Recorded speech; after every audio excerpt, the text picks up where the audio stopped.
Now what is happening is that there is an incremental effort, beginning with the regime change in Ukraine in 2014, to bring Ukraine into NATO.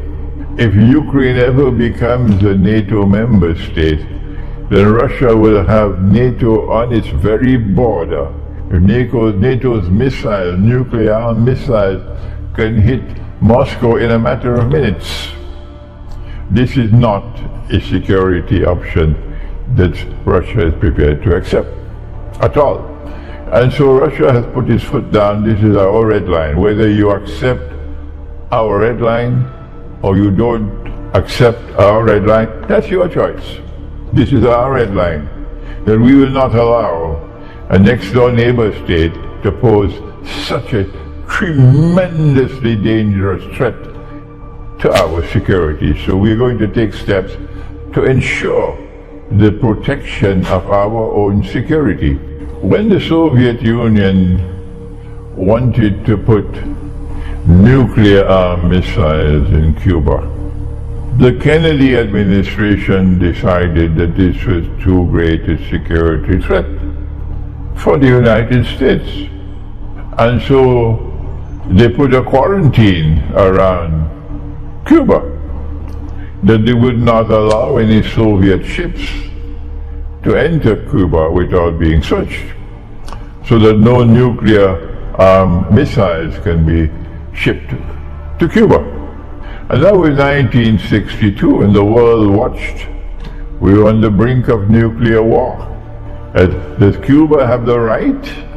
Does Cuba have the right to do what it wants on its own territory?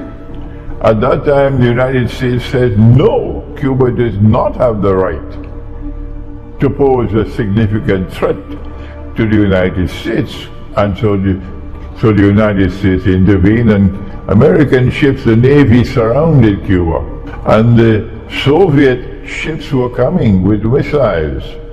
And when they almost reached Cuba, and there was going to be confrontation, the Soviet ships turned around and went back home. And so nuclear war was averted. Let us remind all those who are beating the drums,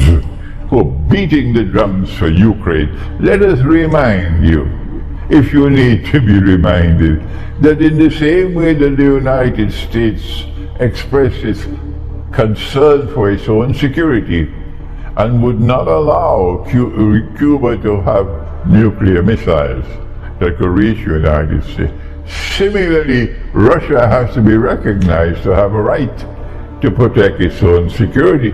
It is a superpower. It's the most powerful military power in the world today. And so that is the moral argument and the political argument for those who say, no, Ukraine has the right to do what Ukraine wants to do. Well, fine. You cross the red line and you see what's going to happen. Russia is not going to back down. This is the first point I want to mention to you. So if these fools with a capital F in NATO decides to continue on this foolish path, they will take mankind to nuclear war, and they're the ones to be blamed for it.